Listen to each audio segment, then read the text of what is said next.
Hello students, welcome back to my YouTube channel. तो हमने कल पढ़ लिया था जो टेम्परेचर डिपेंडेंट जो कंसंट्रेशन टर्म होती है, मोलारिटी पढ़ लिया था। ठीक है, हमने कल मोलारिटी पढ़ ली थी। अब मैं आज बताऊंगी, मैंने आपको ये भी बताया था कि हम अब आज पढ़ेंगे नॉर्मैलिटी वाला टर्म। लेकिन नॉर्मैलिटी पढ़ने से पहले हमें ये तो पता होना चाहिए कि मोलारिटी के अंदर ऐसी कौन सी कमियां थी या फिर ऐसा कौन सा फैक्टर था जिसके लिए हमें नॉर्मैलिटी एक नए टर्म की ज़रूरत पड़ी। ठीक है, तो मैंने कल कुछ आपको बताया भी था। अगर आपको नहीं आ रहा तो अभी हम रिवीजन कर लेते हैं फट से। ठीक है, तो देखो, हमें बेसिकली नॉर्मैलिटी की ज़रूरत इसलिए पड़ी थी क्योंकि हमें समटाइम्स जो होता है न्यूट्रलाइजेशन जो होता है एसिड बेस टाइट्रेशन में, उसमें जो होता है एक टर्म आता है एन फैक्टर। अब एन फैक्टर क्या होता है? वो नंबर ऑफ स्पीशीज़ होती है। वो कैसी स्पीशीज़ होती हैं वो आज हम पढ़ेंगे। ठीक है, जैसे मैंने केस फर्स्ट में कल बताया था कि HCl versus NaOH acid base, तो एट इक्विवेलेंस पॉइंट या न्यूट्रलाइजेशन पॉइंट है कि ये भी 1 मोल लेंगे, ये भी 1 मोल लेंगे। तो जितने यहाँ पे एक मोल H प्लस से एक OH माइनस है, तो ये न्यूट्रलाइजेशन हो गया। तो ये जो होगा कि number of mole H plus number equals to number of OH minus moles. फिर उसके बाद मोल्स जो होंगे एसिड इक्वल्स टू बेस, तो M1V1 करके हम लगा दिए। अब आपको शायद ना याद हो कि हमने ये वाला टर्म कैसे लिख दिया। तो हम we know that students molarity equals to क्या होता है? Number of solute upon V litre. तो इसीलिए इन दोनों को मल्टीप्लाई करके M1V1 लिख दिया एसिड और बेस के लिए। ठीक है, ये तो हो गया। अब हमें देखते हैं केस टू H2SO4 और NaOH। अब इसमें देखो, इसमें भी हमें क्या दिया है कि जो एसिड का जो मोल है वो 1 मोल है और जो बेस का मोल है वो 1 मोल है। लेकिन यहाँ पे ना ड्रॉबैक क्या होता है? अब वो ड्रॉबैक सुनो, जिसकी वजह से हमें एन फैक्टर की ज़रूरत आन पड़ी। केस 2 में यही चीज़ थी। अब इसमें क्या हुआ ना कि नंबर ऑफ, इसमें भी हमें 1 मोल दिया, इससे भी हमें 1 मोल दिया। लेकिन अब देखो, जब ये रिएक्शन में रिएक्ट करता है ना, तो यहाँ पे 2H प्लस आ गया, यहाँ पे एक OH आ गया। इसका मतलब कि ये न्यूट्रलाइजेशन नहीं हुआ। भले हमारा जो होगा कि बेस और एसिड का 1 मोल है, लेकिन यहाँ पे जो सॉल्यूशन है वो हमारा न्यूट्रलाइज नहीं हुआ। तो क्या हुआ? वो एसिड हुआ, क्योंकि हमें H प्लस ज़्यादा मिल रहा है। इसीलिए अब इसी चीज़ को डिफ़ाइन करने के लिए, जनरल क्राइटेरिया में समझने के लिए हमें एन फैक्टर, फिर ग्राम इक्विवेलेंट, ये सब चीज़ें समझनी पड़ेंगी। तो कंक्लूजन क्या था? An equivalent point, complete neutralisation हुआ ही नहीं इस केस में, तो ओनली वैलिड फॉर केस 1। ये भी चीज़ सिर्फ केस 1 में होगी जब हमारा जो होगा एक ही H प्लस हो और एक ही OH माइनस हो। अब यहाँ से एन फैक्टर आया। एन फैक्टर क्या होता है? अब ये हमें किस किस टाइट्रेशन या रिएक्शन में ज़रूरत पड़ेगी समझने के लिए, वो देखते हैं। N factor is number of reactant species present in complete और मॉलिक्यूल, कंपाउंड ऑफ मॉलिक्यूल। ये कंपाउंड है यहाँ पे। इस number of reactive species present in compound और मॉलिक्यूल। स्पीशीज होती है कंपाउंड की। आप देखते हैं इसे डिफाइन कैसे करते हैं। N factor, acid base redox reaction, ionic compound, इन सभी चीज़ों में हमें एन फैक्टर फाइंड करना होता है। एन फैक्टर की ज़रूरत पड़ती है। वो एन फैक्टर क्या होता है? Let discuss it. N factor of acid, अभी मैंने बताया कि एन फैक्टर जो होता है हम एसिड बेस रिडॉक्स रिएक्शन, आयनिक रिएक्शंस के लिए फाइंड करते हैं। अब तो एन फैक्टर ऑफ एसिड क्या होता है? Basicity of acid. अब बेसिसिटी ऑफ एसिड क्या होता है? Let me discuss. Individual acid ले लिया हमने, HCl, H2SO4, H3PO4, H3PO3, इसका एन फैक्टर 1 है। एन फैक्टर मतलब number of replaceable H plus, मतलब H प्लस को कितना रिप्लेस कर सकते, कितना हटा सकते हैं, उसी को कहते हैं एन फैक्टर। ठीक है, H2SO4 की एन फैक्टर 2 होगी, H3PO4 की 3 होगी। अब H3PO4 की 3 है, H3PO3 की 2 है। अब ये कैसे? क्यों H3PO3 में जो होगा 3 नहीं हुआ और H3PO4 में 3 हुआ, इसको भी डिस्कस करते हैं। अब देखो कैसे। हम बेसिकली एसिडिटी डिफाइन कैसे करते हैं कि जो जितना H प्लस देगा, जितनी ज़्यादा हमें रिप्लेसेबल H प्लस दिखेंगी, मतलब H प्लस रिप्लेस हो जाएगा, H प्लस रिएक्शन से हट जाएगा, वो उसका N फैक्टर होता है। ठीक है, और यही चीज़ हमारी ना बेस के लिए भी डिफाइंड होती है। ठीक है, लेकिन यहाँ पे एसिड की बात करते हैं तो बेस की बात हम नीचे करेंगे, पहले हम एसिड की बात कर लेते हैं। तो acid in reaction replaceable H plus, कितना H प्लस रिप्लेस हो सकता है, तो N फैक्टर यहाँ 1 है, H2SO4 मतलब सल्फ्यूरिक एसिड। सल्फ्यूरिक एसिड है यहाँ पे 1ANaOH और यहाँ पे CaOH का 2। अब देखो कैसे, अगर इसको हम खोले तो NaHHS4 मतलब इसमें एक H जो होगा रिप्लेस हुआ है, बाकी एक H है ऑलरेडी। इसमें क्या है, इस जब H2SO4 CaOH का होल ट्वाइस रिएक्शन करता है तो इसका दोनों हाइड्रोजन रिप्लेस हो जाता है, तो इसका N फैक्टर 2 हुआ। Replace of H plus basically कि वो हट जाए, वो एसिड से निकल जाए और दूसरा वाटर बना ले या कोई और कंपाउंड में हो जाए, मतलब H प्लस बेसिकली अपने जो पेरेंट एसिड रहता है उससे हट जाए। अब देखो, अब हम डिस्कस करते हैं H3PO4 का क्यों N फैक्टर 3 होता है और क्यों N फैक्टर H3PO3 का 2 होता है। इसका तो पता है कि इसका 3 होता है, इसका 2 क्यों होता है वही डिस्कस करते हैं। तो अब देखो, हमेशा जो होता है ना स्टूडेंट, H प्लस वही निकलता है जो कि एसिडिक होता है। अब आप पूछोगे कि एसिडिक हाइड्रोजन्स क्या होते हैं, तो हमेशा वही H प्लस निकलते हैं जो एसिडिक हाइड्रोजन्स होते हैं। अब एसिडिक हाइड्रोजन्स कैसे डिफाइन कर सकते हैं, जो कि मोर इलेक्ट्रोनेगेटिव एटम से जो हाइड्रोजन जुड़ा होता है उसको हम एसिडिक हाइड्रोजन कहते हैं। This is a more electronegative atom. ठीक है,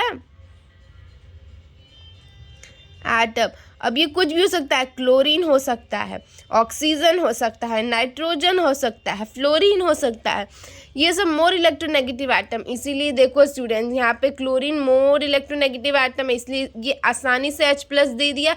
ये एसिड, ये जो था ये एसिडिक हाइड्रोजन था, ये फट से H प्लस दे दिया, तो इसलिए इसका 1। H2SO4, ये जब आप इसका स्ट्रक्चर बनाओगे ना H2SO4 का, तो देखो H2SO4 का मे बी स्ट्रक्चर ऐसे बनता है, if I am not wrong. देखो ये भी मोर इलेक्ट्रोनेगेटिव एटम से जुड़ा हुआ है। मोर इलेक्ट्रोनेगेटिव एटम से जो भी हाइड्रोजन जुड़ा रहता है वो आसानी से रिप्लेस हो जाता है क्योंकि वो एसिडिक है। ठीक है, तो इसलिए ये जो होता है 2 H प्लस रिप्लेस कर सकते हैं, इसलिए इसकी N फैक्टर 2 होती है। अब H3PO4 की देखो, P double bond OH OH OH, तो जो एसिडिक हाइड्रोजन है यहाँ पे 3, क्योंकि ये ऑक्सीजन से अटैच, और जो ऑक्सीजन से अटैच या मोर इलेक्ट्रोनेगेटिव एटम से अटैच हाइड्रोजन्स होते हैं ना स्टूडेंट्स, वो आसानी से H प्लस दे देते हैं और वो एसिडिटी शो कर देते हैं। लेकिन यही बात H3PO3 में नहीं होती। H3PO3 में यहाँ पे सिर्फ 2 ही हाइड्रोजन मोर इलेक्ट्रोनेगेटिव एटम से अटैच है। Phosphorus is not a more electronegative atom. ठीक है, इसलिए इसका N फैक्टर 2 होता है। आई होप आपको अभी तक यहाँ तक जो मैंने डिटेल में बताया है व्हाट इज़ N फैक्टर, वो आपको समझ आया हो एसिड के लिए। अब हम N फैक्टर ऑफ बेस देख लेते हैं। एसिडिटी ऑफ बेस कहते हैं अगर हम N फैक्टर ऑफ बेस की बात करें। इंडिविजुअल बेस, क्या acidity of base, number of replaceable OH। अब वही बात है, इसका जस्ट अपोजिट ऊपर था कि रिप्लेसेबल H प्लस को जो हम रिप्लेस कर देते हैं, कितना H प्लस रिप्लेस हो जाता है, हट जाता है, वो उसकी एसिडिटी है, वो उसका N फैक्टर है एसिडिटी के टर्म्स में। लेकिन अगर बेस की बात करें और अगर हमें बेस के लिए N फैक्टर डिफाइन करना है तो हम देखते हैं कि कितना OH रिप्लेस हुआ है। NaOH में भी OH रिप्लेस हो जाता है, CaOH में 2 OH आसानी से रिप्लेस हो जाता है। तो देखो यहाँ पे CaOH का होल ट्वाइस HCl, तो इसमें N फैक्टर 1 होगा क्योंकि ये एक ही OH रिप्लेस कर पाया। इसमें H2SO4 में 2 N फैक्टर होगा इसका, क्योंकि ये दोनों OH को रिप्लेस कर दिया। ठीक है, यही चीज़ होती है। अब हम थोड़े से इम्पॉर्टेंट टर्म्स देख लेते हैं कि जो नॉर्मैलिटी में यूज़ होते हैं, नंबर ऑफ ग्राम इक्विवेलेंट, तो वो क्या होता है। और फिर उसके बाद जो हम पीछे छोड़ के आए ना केस 2 का, कि कैसे हम उसको जर्नल वे में लिखेंगे, वो भी हम नॉर्मैलिटी से ही देखते हैं। ठीक है, तो हम अभी डिस्कस कर लेते हैं फटाक। चलो, नंबर ऑफ ग्राम इक्विवेलेंट क्या होता है? एन फैक्टर तो हमें पता चल गया कि number of reactant species in one molecule, ठीक, कितने ज़्यादा स्पीशीज रिएक्ट कर रहे हैं हमारे। और नंबर ऑफ ग्राम इक्विवेलेंट क्या होता है?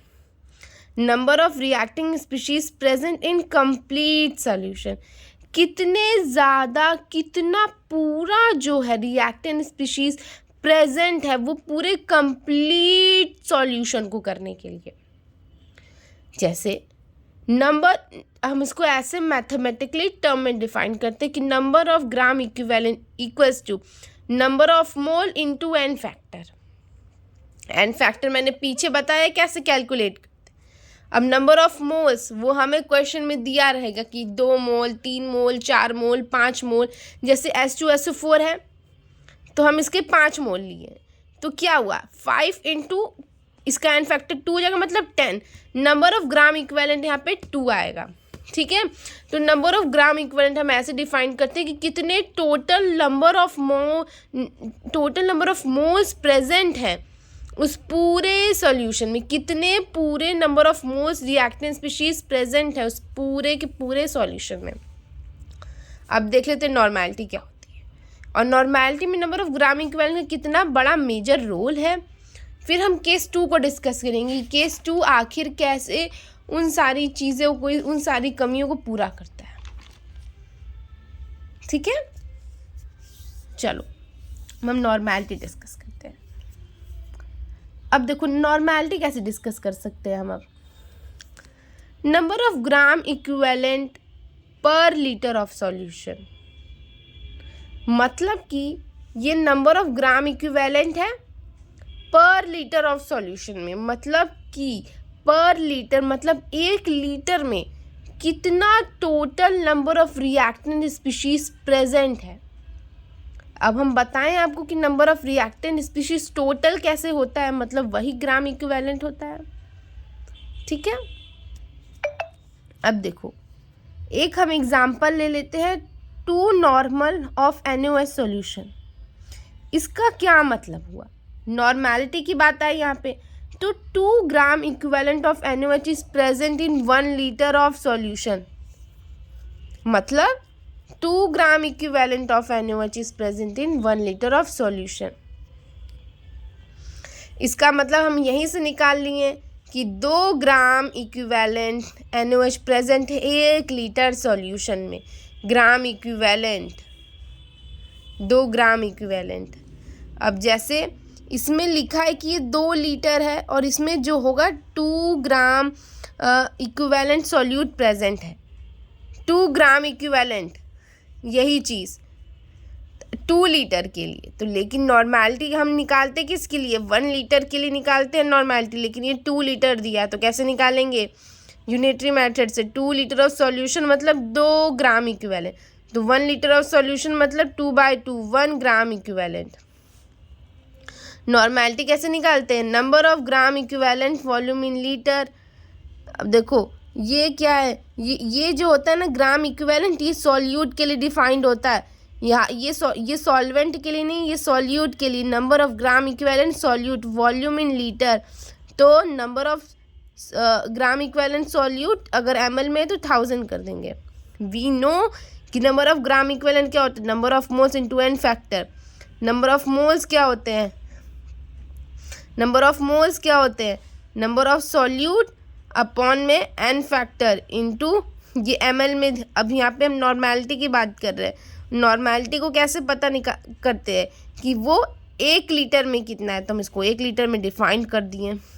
अब हम इसको वही पूरा सॉल्यूशन खोलें कि अब मोलारिटी क्या होता है, number of solute volume solution in litre 1000।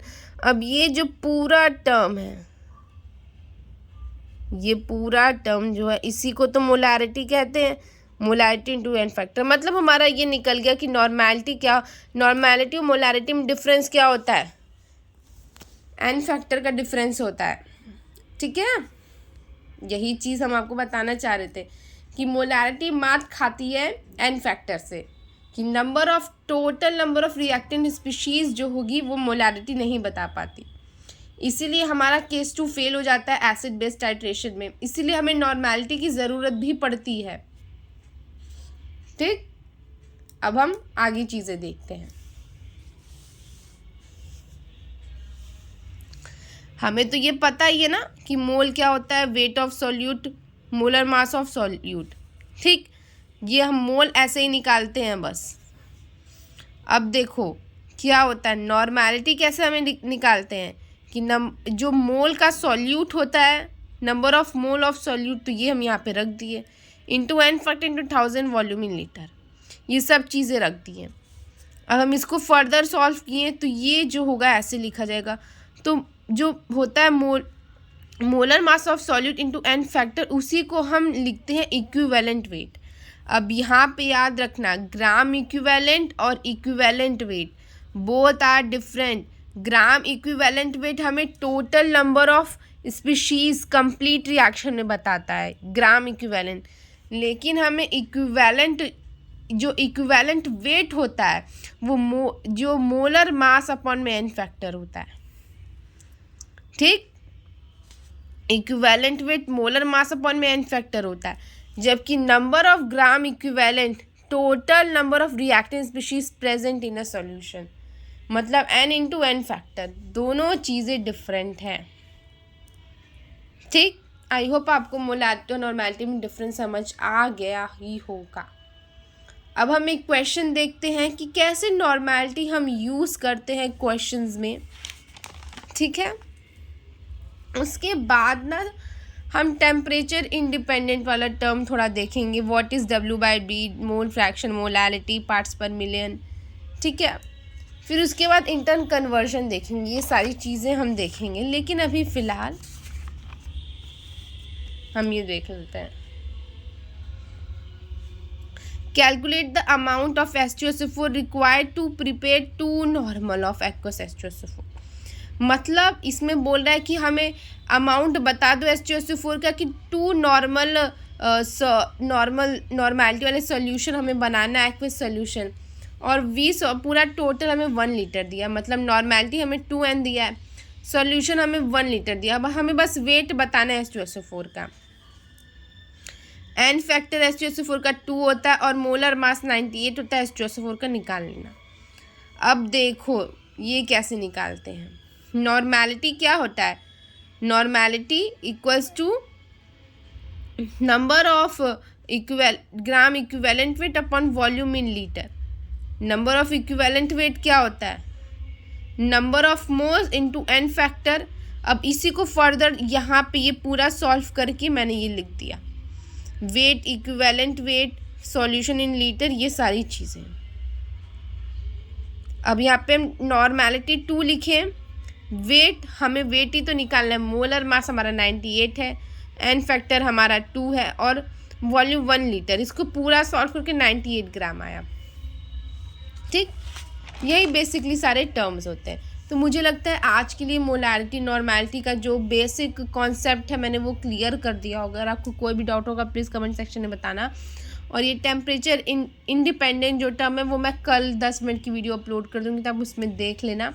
फिर उसके बाद हम नेक्स्ट आगे कुछ चीज़ें और प्रोसीड करेंगे, लेकिन ठीक है इसीलिए। और हाँ, एक चीज़ मुझे बतानी थी लेकिन वो मैं अच्छा कल बताऊँगी अब। ठीक है, I hope you like it, like share subscribe, bye.